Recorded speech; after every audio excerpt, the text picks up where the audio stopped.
देखो page number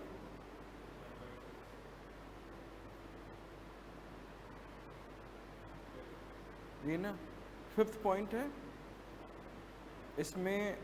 और किस में डिफरेंस?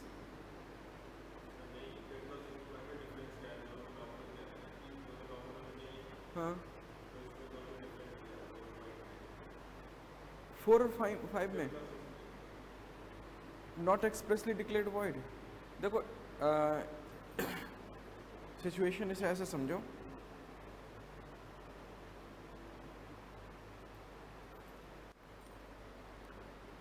देखो जैसे x और y ने कोई एग्रीमेंट किया जिसमें x ने y से बोला कि तुम मुझे सर्विस प्रोवाइड करो, मैं तुम्हें 1000 रुपये के नोट जो 2016 में चलते थे वो दूंगा।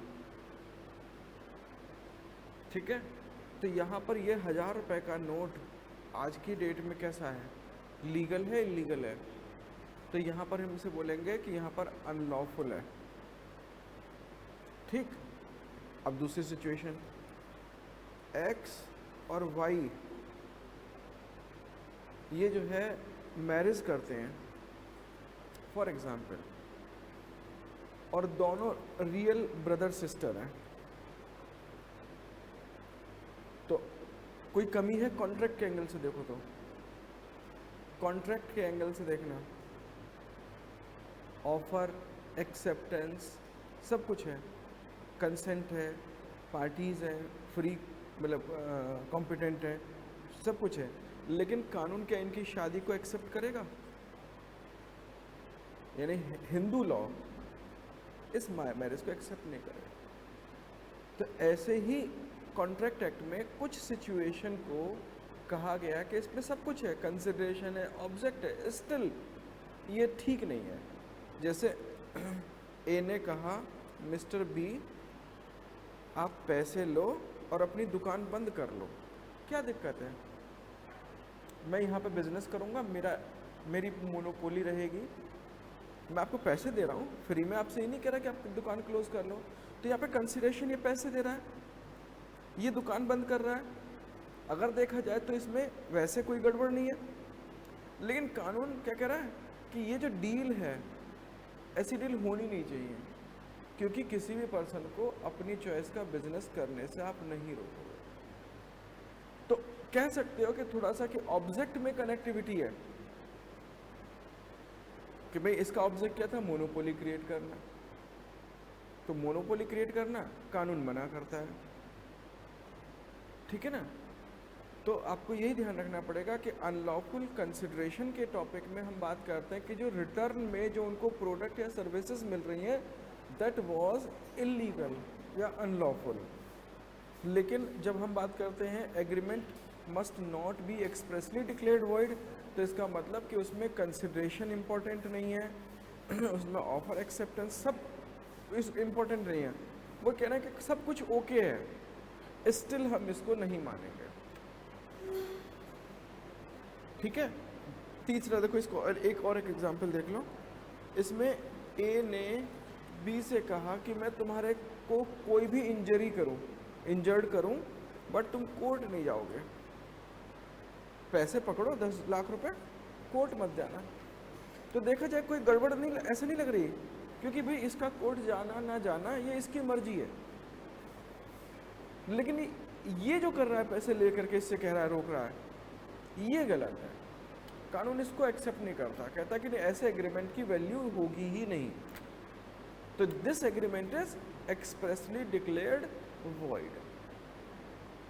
ठीक है ना? अब याद रहेगा, आगे बढ़े।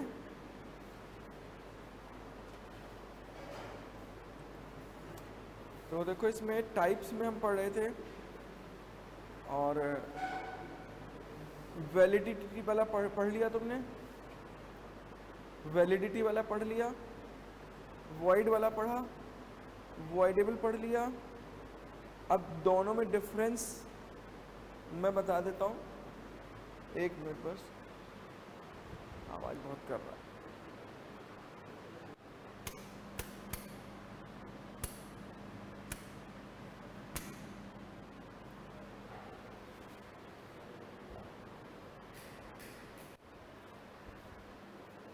एक इधर का वो बंद करो जरा, इधर कोई आवाज कर रहा है बहुत ज्यादा।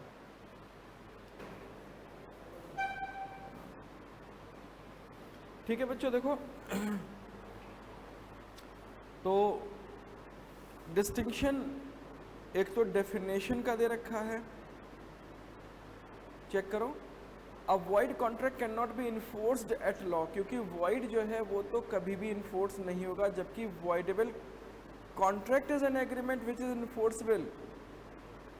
That is a different thing कि it is enforceable only at the option of one party, but the main thing is it is enforceable. जबकि वॉइड की बात करें तो इट इज नॉट इन्फोर्सेबल, ठीक है ना। सेकेंड पॉइंट, लिखा भी देयरफॉर इन्फोर्सबिलिटी और otherwise divides the two types of contract, ठीक है। Nature, by nature a void contract is valid at the time when it is made but becomes unenforceable and thus void on account of subsequent development. जैसे example दे रखा है supervening impossibility. Supervening impossibility जैसे मैंने example दिया था last time कि आप पढ़ रहे हो सीए फाउंडेशन और पढ़ते पढ़ते 4 दिन क्लास लगी, 5वें दिन इसको कानून बना करके ख़त्म कर दिया गया कि भाई सीए पढ़ना पढ़ाना क्राइम होगा या अनलॉफुल होगा। बात समझ में आ गई ना, ठीक है। तो सब्सिक्वेंट इम्पॉसिबिलिटी या सब्सिक्वेंट इलीगैलिटी, बात फिर वही ध्यान कि 2016 में कई लोगों ने डील की होगी कि हम जो है ना 1 जनवरी 2017 को ये ट्रांजैक्शन करेंगे और मैं तुम्हारे को हज़ार रुपए के नोट दे दूंगा। पता चला कि 1 जनवरी से वो 31 दिसंबर के बाद तो वो करेंसी इलीगल हो जाएगी। तो जिस समय डील की गई थी that time it was okay, but subsequently due to change in law, due to change in circumstances, now the contract is unenforceable, ठीक। दूसरा पॉइंट जो इसमें, on the other hand voidable contract would remain valid until it is rescinded by the person who has the option to treat it as voidable। ध्यान आया, मैंने बोला था कि इसमें जो aggrieved party है that will decide either to continue the contract or reject the contract। तो इसीलिए क्या लिखता है कि it remain valid until it is rescinded by the, ये जो लिखा हुआ है remain valid until it is rescinded by the person who has the option to treat it as voidable, ठीक है। right to treat it as voidable doesn't invalidate the contract until such right is exercised। और जब तक वो अपना right exercise ना कर ले तब तक invalid नहीं होगा, वो contract ही रहेगा।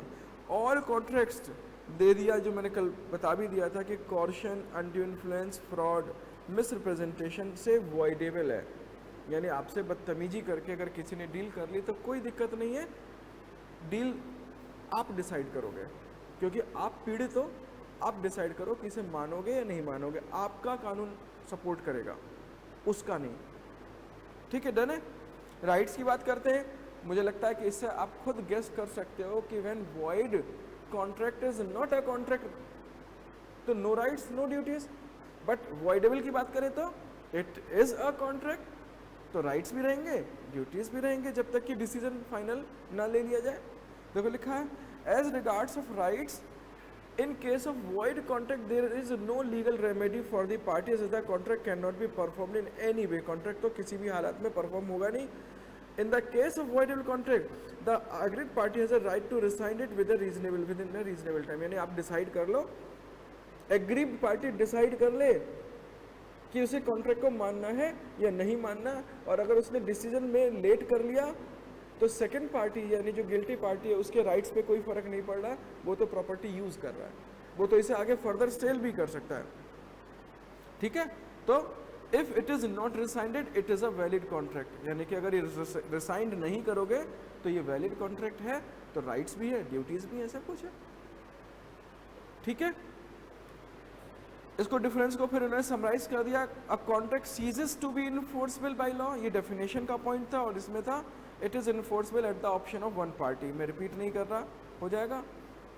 Then causes contract becomes void due to change in law, कानून बदलने से, change in circumstances beyond the contemplation of parties, यानी इसमें पार्टीज का कुछ भी रोल नहीं होता, it will be void due to change in law, due to change in circumstances. And ये क्या कहता है, it is voidable mainly due to absence of free consent.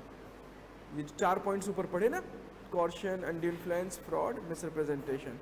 Performance understood है कि void contract cannot be performed, ठीक है, जबकि if the aggrieved party doesn't within a reasonable time exercise his right to avoid the contract, any party can sue other for claiming the performance. क्योंकि decision क्यों नहीं ले रहे हो आप, आपके साथ बदतमीजी हुई, आपको कॉन्ट्रैक्ट को ख़त्म करने का कानून ने अधिकार दिया हुआ है, तो आप उस अधिकार को इस्तेमाल करो, और नहीं करोगे तो फिर ठीक है, एक टाइम बीत जाने के बाद डील वैलिड हो ही जाएगी, ठीक है. And last, void contract doesn't grant any right, जबकि party whose consent was not free, सबसे पहला राइट तो उसके पास यही है कि वो उसको माने या ना माने, और उसके बाद फिर बाकी राइट्स तो बनेंगे जब कॉन्ट्रैक्ट वैलिड हो जाएगा तो, ठीक है ना. अब इलीगल पे आ जाओ, देखो इसमें क्या लिखा, these are those contract which are forbids by law. It is a contract which the law forbids to be made, यानी जिसको कानून ने करने को ही मना कर दिया. The court will not enforce, court ना तो इसको इन्फोर्स करेगी, लेकिन बल्कि क्या होगा कि प्लस एक चीज हो जाएगी, दैट इज कॉल्ड पनिशमेंट, ठीक है. समझे नहीं समझे, देखो इसको ऐसे समझो, यानी void plus punishment equal to, तो एक क्या बोलोगे, एक line, all void agreements are illegal or not. सोचो क्या लिखा हुआ है, यानी ये V फॉर void और P फॉर पनिशमेंट.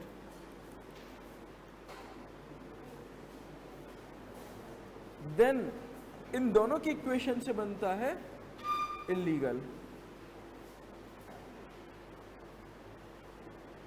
तो अब बताओ, all illegal agreements are void और नॉट, ठीक है. अब all void agreements are illegal नहीं है ना, ठीक है, क्योंकि वॉइड में जब तक ये चीज़ ऐड नहीं होगी तब तक इलीगल नहीं बनेगा, लेकिन जो इलीगल होगा वो इस स्टेज को तो क्रॉस करके ही आएगा, ठीक है. वापस अपने चैप्टर पे आओ, देखो इसमें जो क्या लिखते हैं कि it is forbids to be made, और court will not enforce such a contract but also the connected contracts. Connected contracts means, बताओ,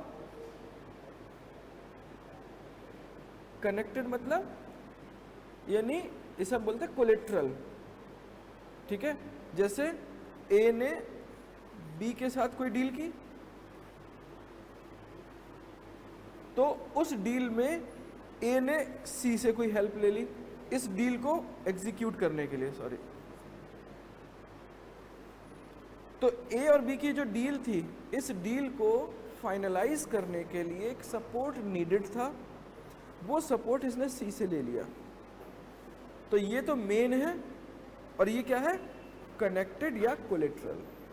तो क्या लिखा है कि all illegal agreements are void but all, sorry, हाँ ये जो लिखा, the court will not enforce such a contract but also the connected contracts. यानी कि इलीगल कॉन्ट्रैक्ट्स की अगर हम बात करते हैं तो कोर्ट ना तो इलीगल कॉन्ट्रैक्ट को मानेगा, और बल्कि इलीगल कॉन्ट्रैक्ट से जो कनेक्टेड होंगे उनको भी नहीं मानेगा, ठीक है. और ये लाइन तो मैंने बोली थी कि all illegal are void but all voids are not illegal. तुम लोग मत बोलो मुझे बस आज किस चीज का है, तो कुछ है उसमें. English is a funny language, ठीक है. Everyone can talk English, can walk English, और भी कह दो, you can dance in English, you can eat in English, because English is a funny language. और बहुत आसान है, TO2, DO डू और GO गो। तो ये क्या क्या तरीका है कि TO तो 2 हो गया और GO गो क्यों हुआ? PUT पुट और BUT बुट नहीं है, बट है।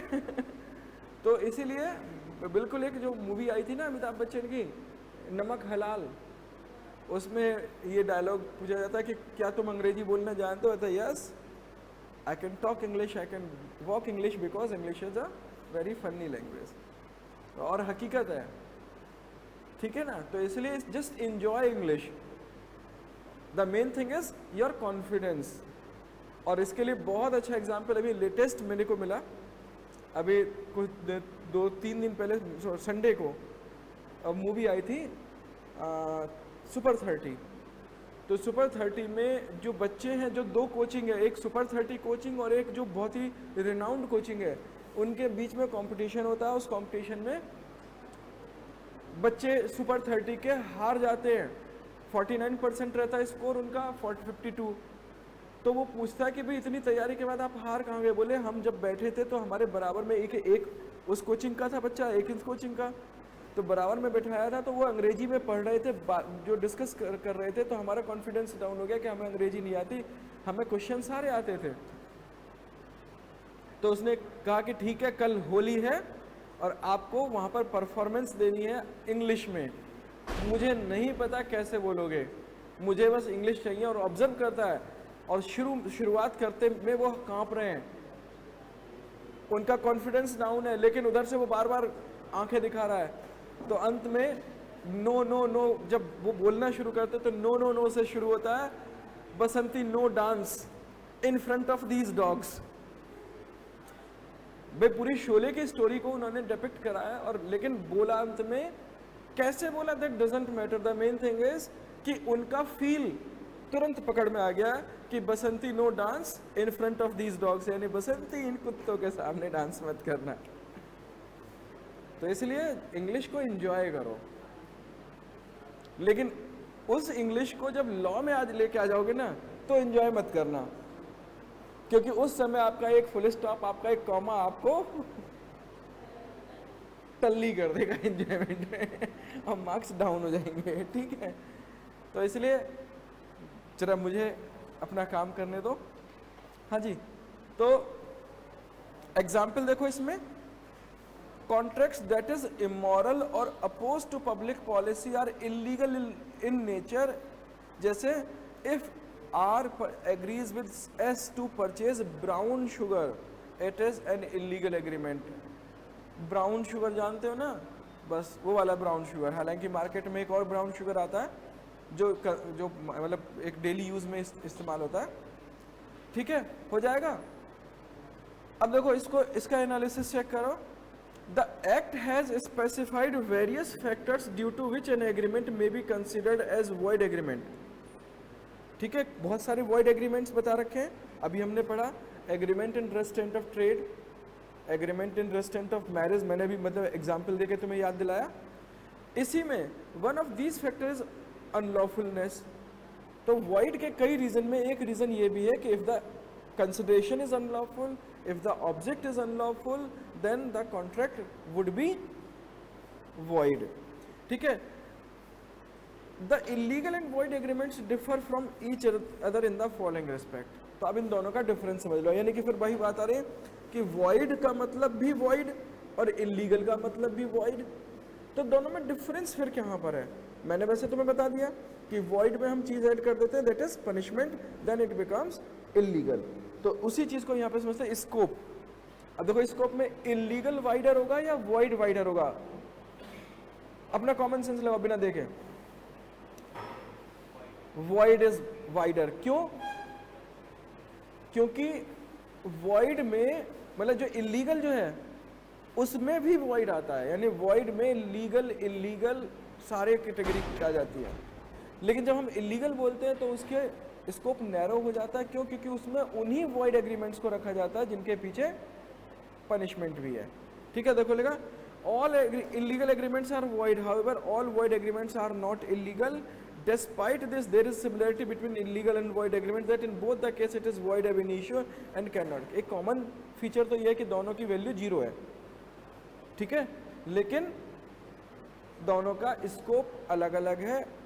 सारे इलीगल वॉइड नहीं होते, होते हैं, फिर गड़बड़ कर रहे हो, सारे इलीगल वॉइड होते हैं बट सारे वॉइड इलीगल नहीं होते, ठीक है। नेचर एंड कैरेक्टर देखो, illegal agreements are void since the very beginning, they are invariable described as void ab initio as already emphasized under the scope of contract by nature which is valid can subsequently change its character। हालांकि थोड़ा सा मैं इसके लिए तुम्हारे को extra समझा देता हूँ, क्योंकि यहाँ पर एक चीज ध्यान रखना कि ए और बी के बीच में एक डील होती है, हम डील वर्ड इस्तेमाल कर रहे हैं, और ये डील है इनकी, सपोज वही मैं एग्जांपल दे रहा हूँ, 1000 रुपये के ये 1 लाख रुपए की करेंसी देगा, और ये डिसीजन हुआ था इनका 2016 में। तो ये क्या है, वैलिड कॉन्ट्रैक्ट है, यानी बी इसको कोई प्रोडक्ट देगा और ए बदले में 1000 रुपये के नोट वाले पैसे देगा, ठीक है। तो ये 2016 में क्या है, वैलिड है, लेकिन ये प्लान हुआ था कि वो जनवरी 2017 में ये जो डील फाइनलाइज होगी। तो इस समय यानी 2016 में ये कॉन्ट्रैक्ट है कैसा, वैलिड, लेकिन 2017 में क्या हो जाता है, वॉइड कॉन्ट्रैक्ट। क्यों, क्योंकि सब्सिक्वेंट लॉ जो चेंज हुआ उसकी वजह से ये फिनिश हो गया। सिचुएशन 2, ए ने बी नाम के एक 12 साल के बच्चे के साथ एग्रीमेंट किया प्रॉपर्टी सेल परचेज का, तो ये क्या है, ये वॉइड एग्रीमेंट है। क्यों, क्योंकि it is void ab initio.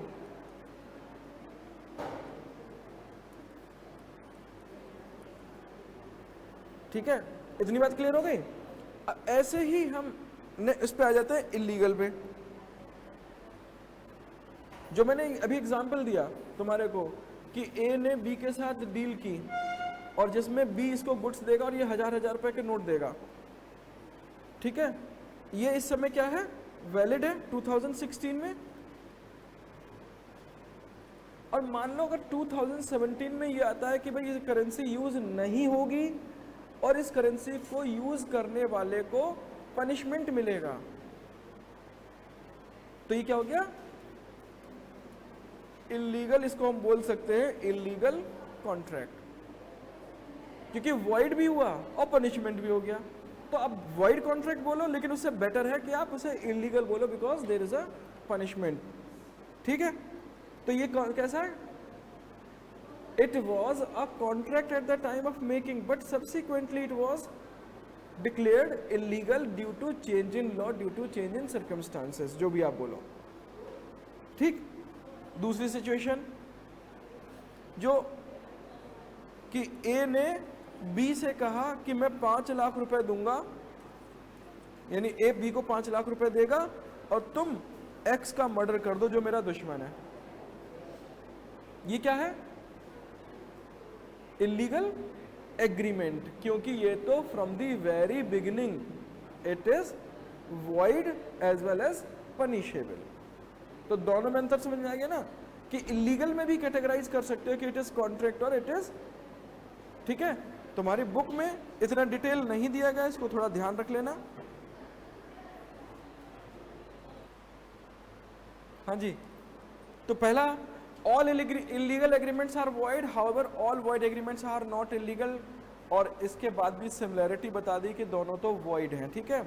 Nature and character की बात करें तो illegal agreements are void since the very beginning, they are invariably described as void ab initio. Generally हम शुरू से ही मान के चल रहे हैं, as already emphasised under the scope कि a contract by nature which is valid can subsequently change its character and can become void as well as illegal, इतना ऐड कर दो, ठीक है। यानी कि जो कॉन्ट्रैक्ट वैलिड था वो बाद में अपना नेचर चेंज कर